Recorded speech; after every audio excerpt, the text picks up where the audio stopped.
किसान भाई ने जहर खा लिया। देखकर मन बहुत दुखी हुआ।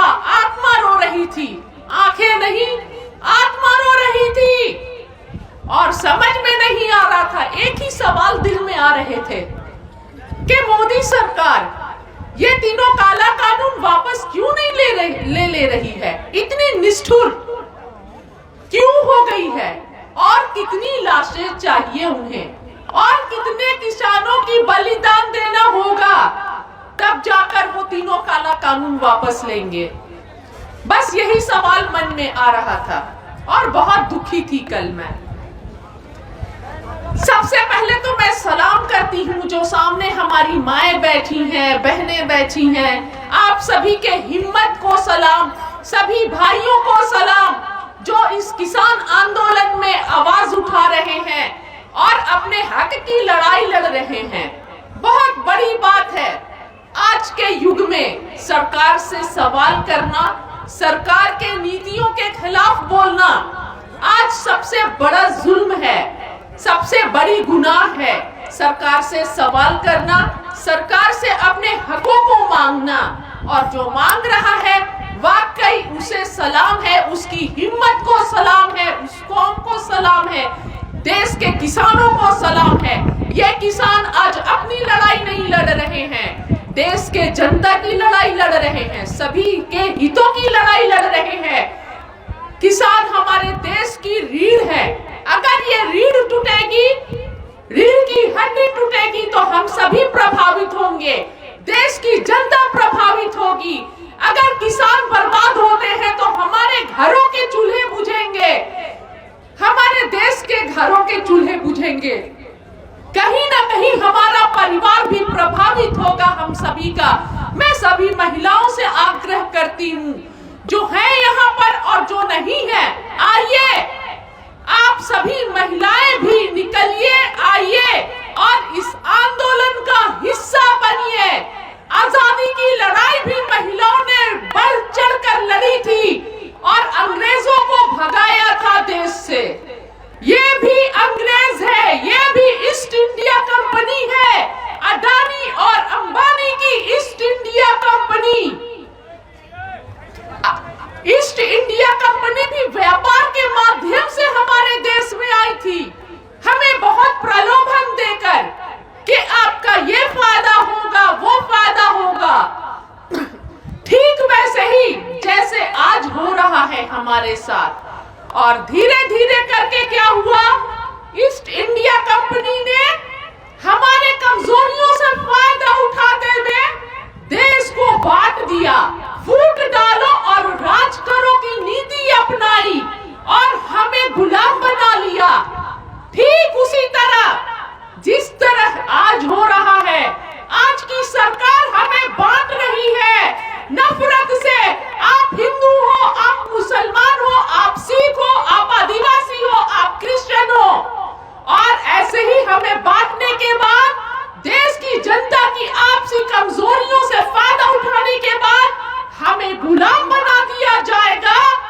ईस्ट इंडिया कंपनी, अडानी और अंबानी का, जिस गुलामी की जंजीरों को सदियों तक तोड़ना मुश्किल हो जाएगा और हम बंध जाएंगे, इनके बंधुआ मजदूर बन के रह जाएंगे।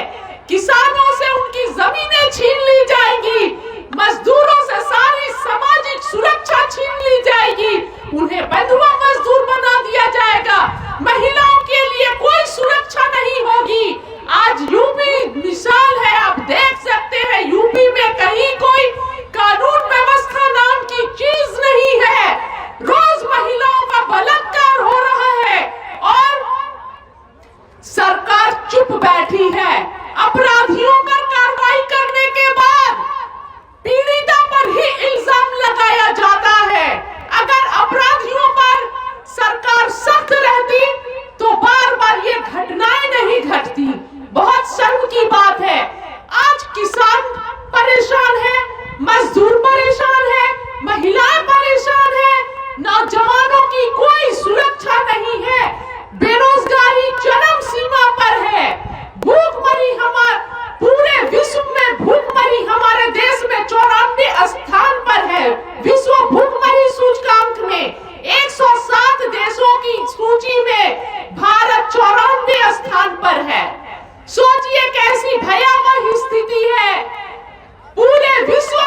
आप सभी महिलाओं से भी अनुरोध है, अपने घरों से निकलिए और इस आंदोलन को मजबूत कीजिए ताकि आने वाला भविष्य आपका, आप बहुत संघर्ष करती हैं घरों में संघर्ष करती हैं, घर का देखभाल करती हैं, अपने बच्चों को पढ़ाती हैं, बच्चों पर मेहनत करती हैं अपने भविष्य को बनाने के लिए।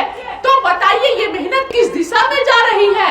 कल को हमारे बच्चे बड़े होंगे, पढ़ेंगे लिखेंगे तो उन्हें रोजगार क्या मिलेगा, ये आपने सोचा है? इतना पढ़ने लिखने के बाद, संघर्ष के बाद पकौड़ा रोजगार दिया जाएगा और मजदूरों को बंधुआ मजदूर बना दिया जाएगा। आप यही भविष्य चाहते हैं क्या? अपने बच्चों का भविष्य यही चाहते हैं कि गुलामी मिले, पकौड़ा रोजगार मिले, नफरतों का भारत मिले?